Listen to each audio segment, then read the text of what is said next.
for now covering frame rate and resolution. Resolution first.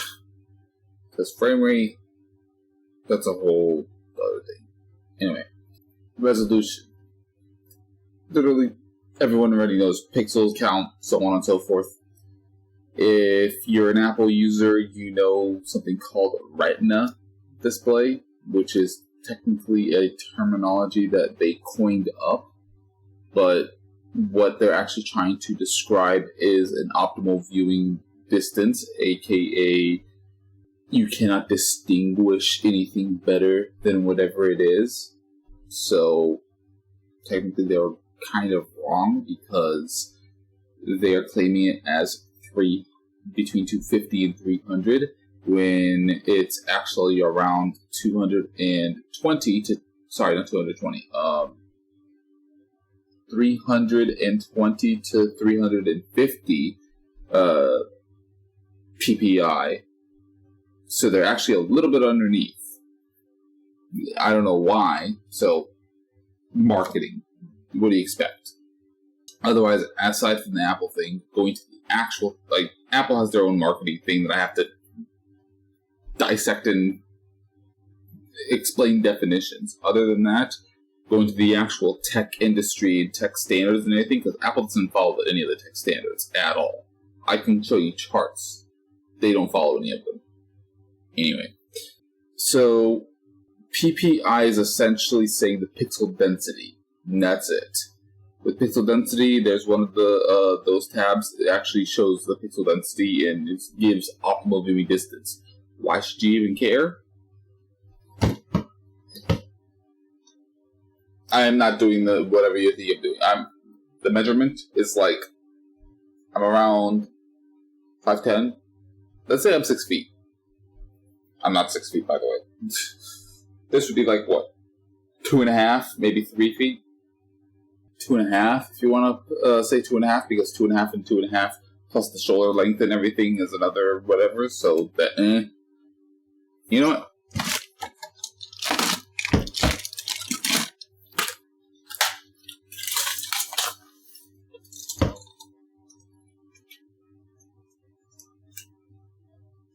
About 3 feet. Actually, how far is my arm? Almost 3 feet. I was right. It's almost 3 feet. Like that far away from 3 feet. So.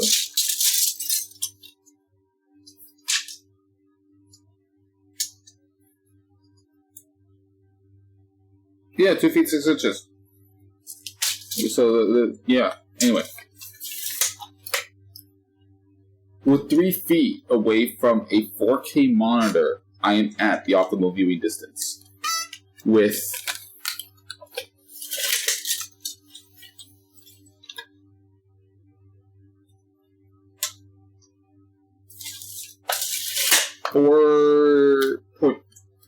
four feet, essentially. 4 feet 4 inches. With 4 feet away from a 1080p, I am at the optimal viewing distance.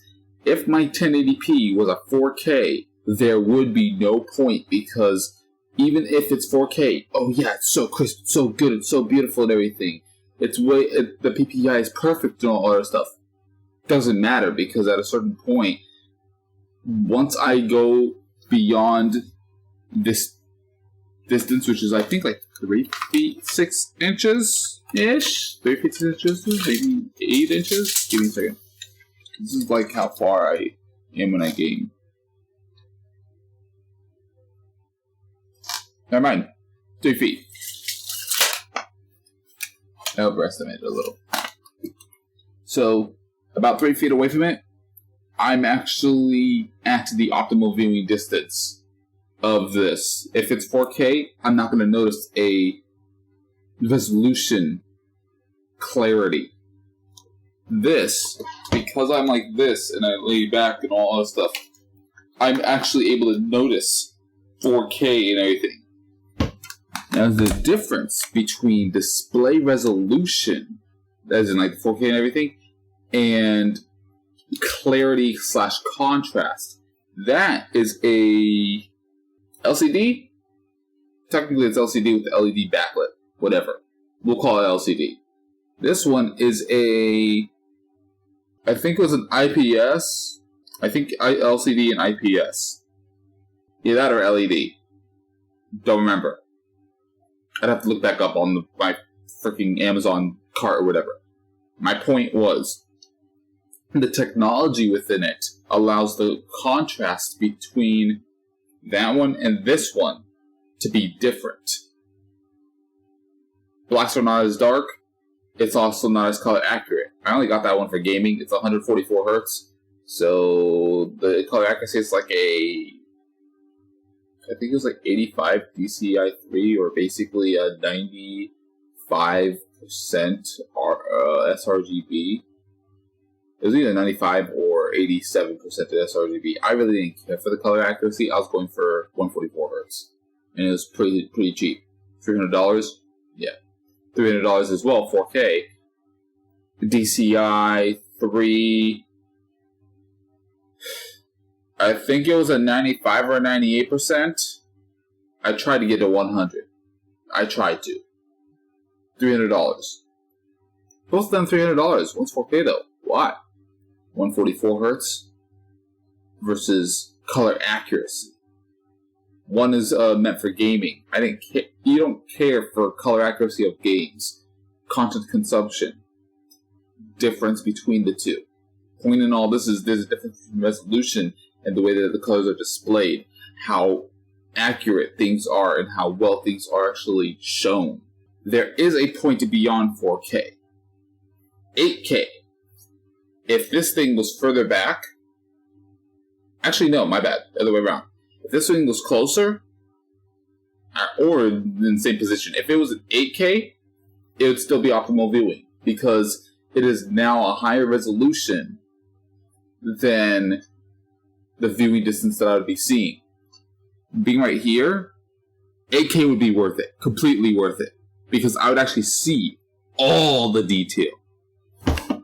Right here, which is like maybe basically like a foot away from it. If I'm like a foot or less than a foot away from it, 16K would be worth it. Your phone, 4K. Some of them actually is up to, I think, actually, no, maximum one is, I think, 4K. I don't know if they ever released an 8K. I know the Sony Xperia is 4K, and I think this was also 4K. You have your phone like this close to your freaking face. Yeah, see this?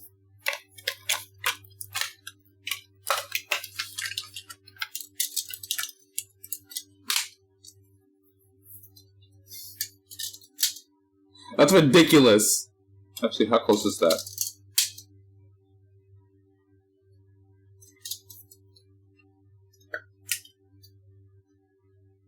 Five to 6 inches. So you have to think 5 to 6 inches. So I have to actually calculate for a 5 to 6 inch display looking straight at me. And then some people are like, oh. And if you don't think so, I just remembered this. VR. You literally have your freaking screen smacked right in front of your face. So if your screen's like that, I think the Google Pixel, or not the Pixel, the Google cardboard thing is like that close. Let's just assume it's that close.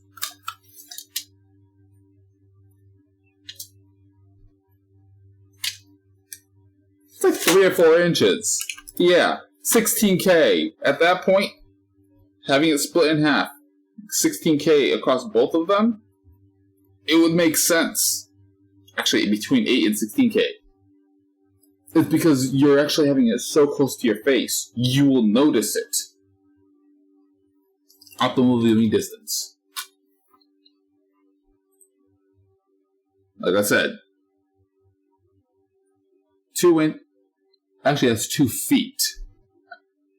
So, this is 4K, this is 8K. So, anything that is 2 feet in front of you, 35 inches or bigger, you will notice 8K completely.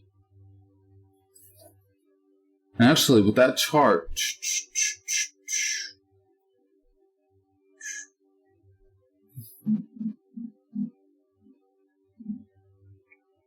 it doesn't show the other. Yeah, actually, at that point, I'm gonna have to do this. So if the distance is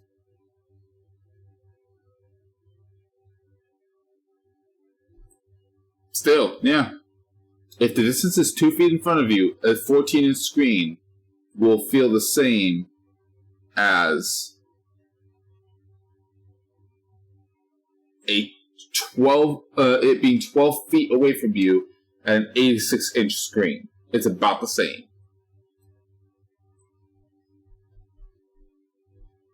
Yes, there's diminishing returns, as you can tell. Like, it starts going like...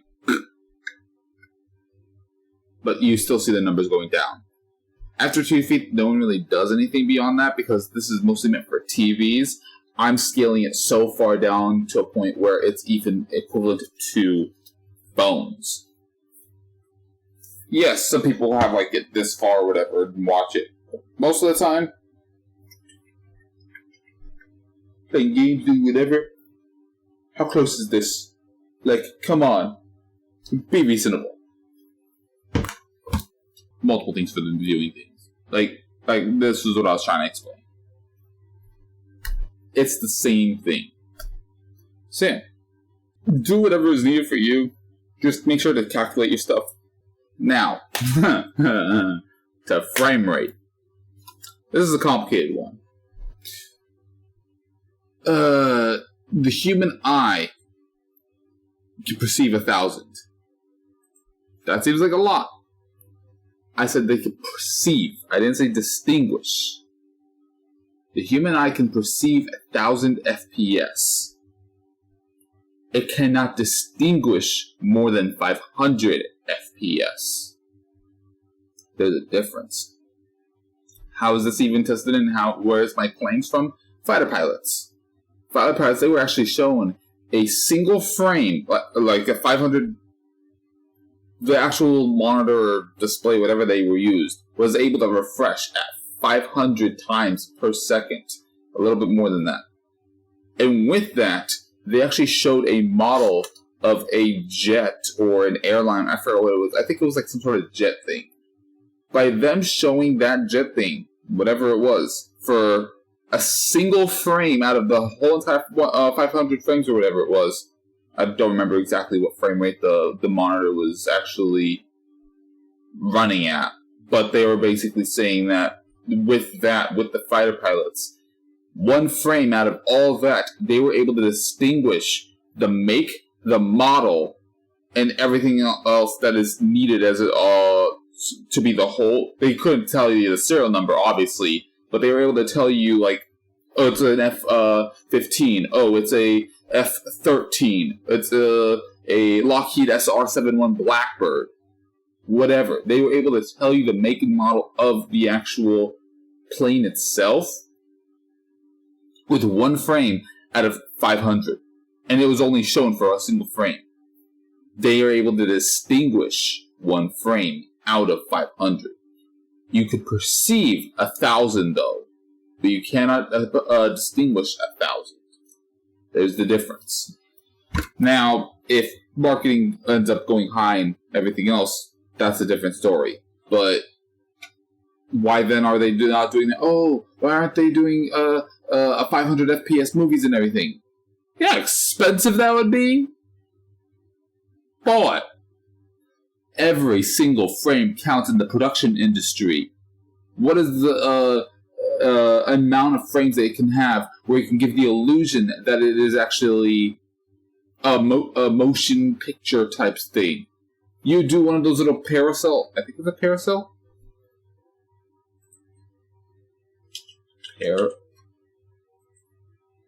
Paracel?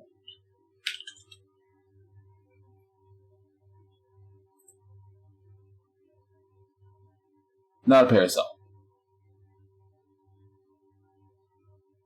Whatever the frickin' the thing is called. There's lines, and then there's a frickin' transparent glass thing or whatever, and you turn it, and it looks like the thing is like the stop motion movement of like a horse or whatever the hell it is, or it looks like there's an animation with it. I forgot what it's called. It looks almost like a slideshow of some sort. The faster you spin it, the more it's like. that thing that they do on the animation. I can't remember what it's called. I'm just trying to make sound effects so that way you can understand. If you don't understand, I'm sorry. You're not old enough for this. People that are 20, 30 years old will know what the hell I'm talking about. Actually, 40, 50. They had it a lot. It was like a movement thing with lines. Anyway. Actually, it was also in a photography thing where there was like a whole bunch of frames of film. And with those frames of film, they would like do the cranking of the wheel. And it would make those frames of film look like it's actually moving. Something like that is whatever I'm trying to explain. My point with that. How fast does it have to go for it to actually look like it's moving? They found out the minimum FPS, or the minimum, the reason why FPS, frames that they're doing per second of movement. FPS. Just in case people don't know what FPS is. They found out it was around 24 FPS for it to seem like it is smooth motion. Given because of the way that our eyes are and how things are, there is motion blur within things. So the motion blur is able to trick our eyes to make it seem like there's actually more motion than it otherwise is or should be. So they just settled at 24 FPS. Reason why 24 FPS is because of that, as well as it's cheaper. They don't have to go to 30.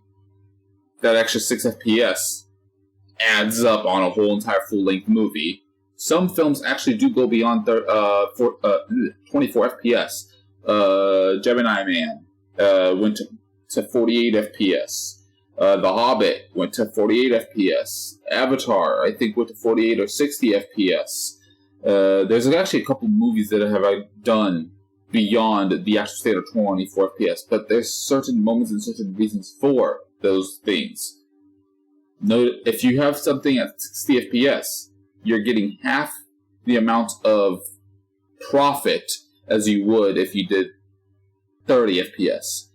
$2 billion in 30 FPS, $4 billion in 60 FPS.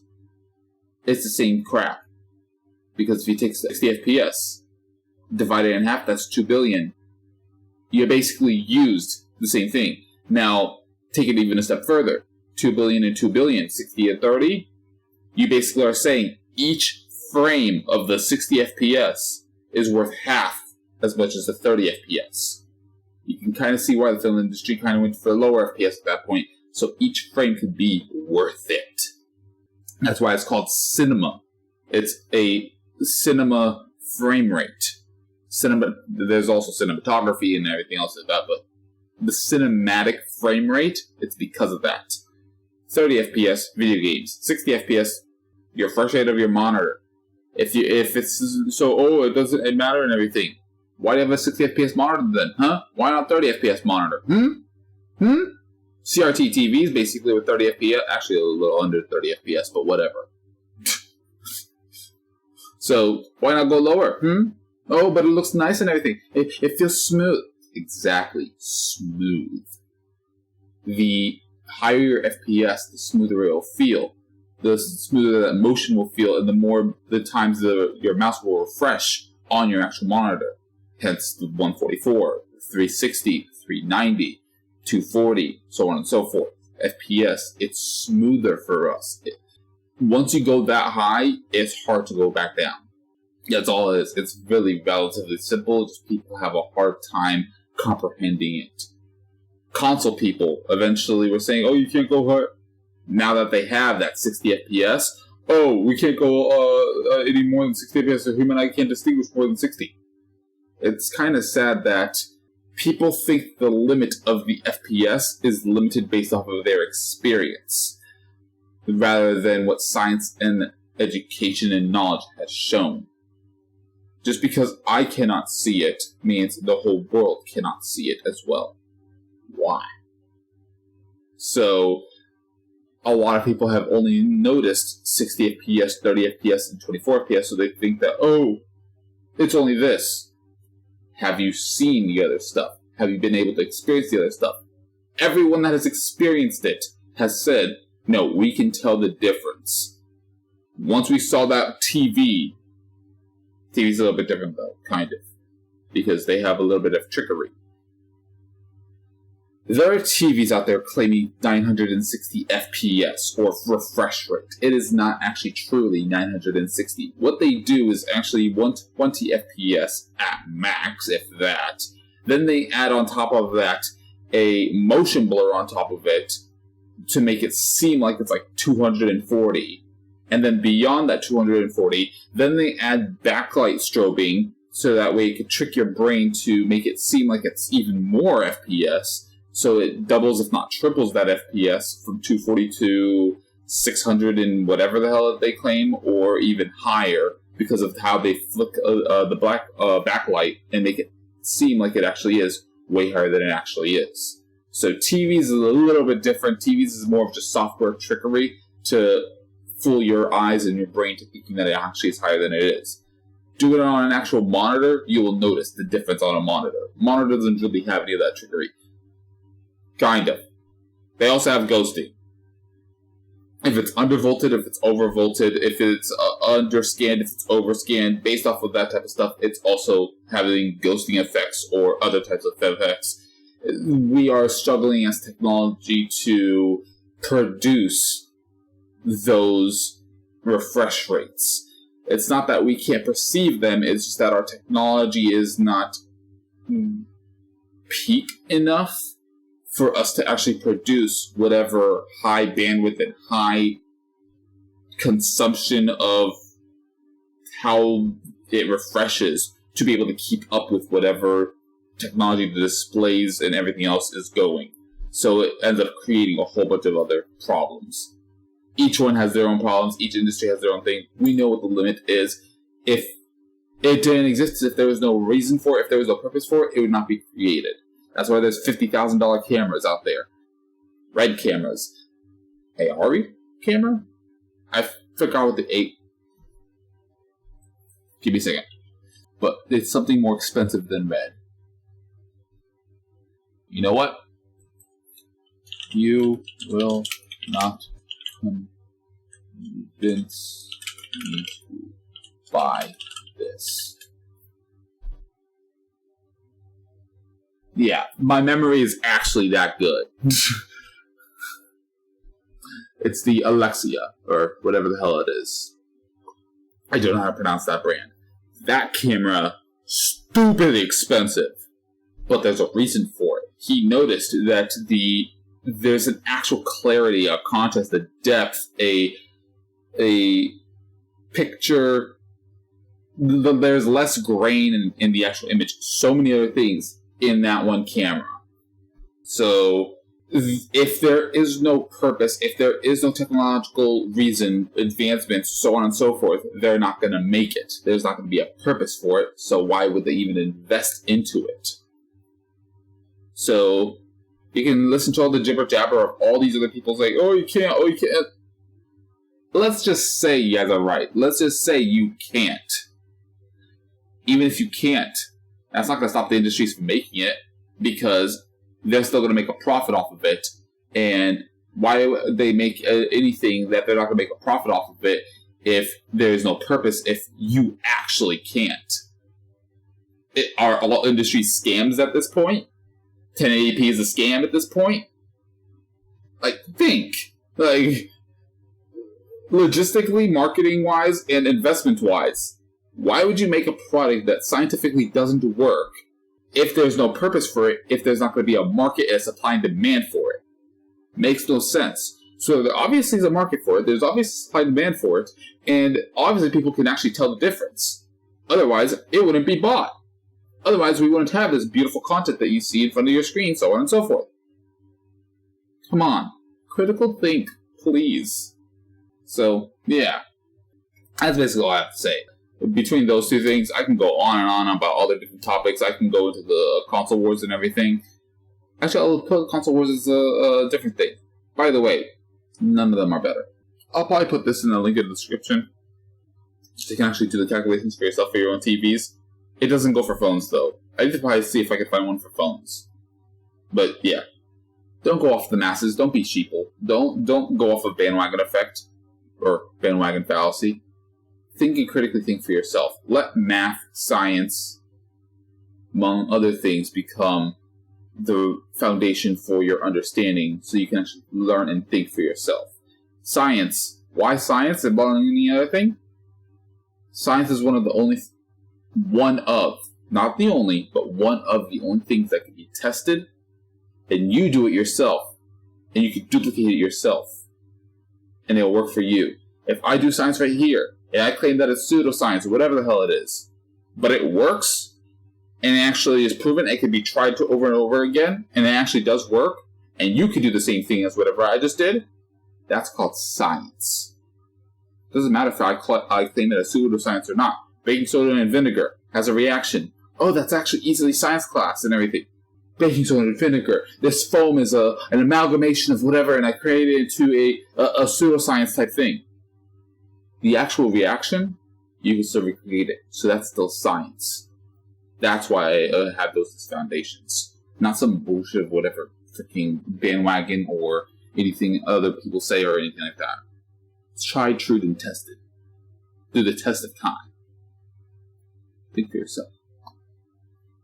Let's see.